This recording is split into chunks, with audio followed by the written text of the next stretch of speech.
I kind of liked your philosophy, the no bullshit philosophy. Yeah, I think yeah. that's a good one.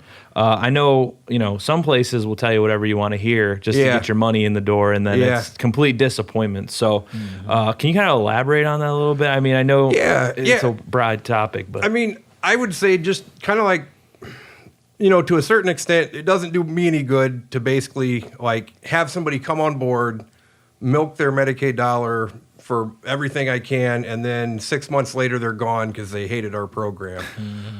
So I try to be open and honest and just say this is exactly what we are. These are flaws. I mean, at least I was told in other jobs you don't point out your flaws.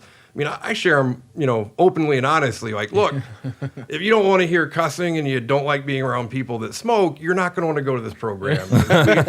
We have a lot of people that cuss and they smoke, and that's their right. And that's what we work with them on, is trying to be, a little bit more socially conscious of how to act in in an appropriate manner. But it doesn't do me any good to tell, 80-year-old mother bringing her son over, oh yeah, we're like church mouse over here, and it's all, and then they come on a tour and they hear the F-bomb 50 times, so Right. That's the main thing I would say, is just not being afraid to point out your flaws. 'Cause I think any place, when you work in this field, anywhere, but in this field, there's definitely things you can't control. There's things that are wrong with, that happen, that it's no fault of any provider. Like, there's people that we work with that it doesn't matter who's working with them. This individual's issues or behavioral concerns or mental health issues are going to manifest themselves, and you either choose to serve them or you don't.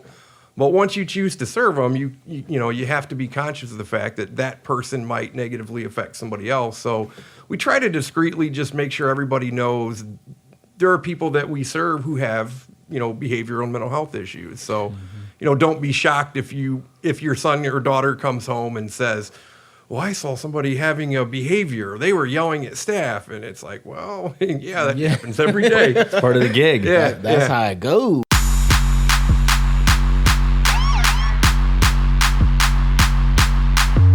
Hey, this is Tony. This is Paul coming at you from the Friends for Life podcast. And we're a go.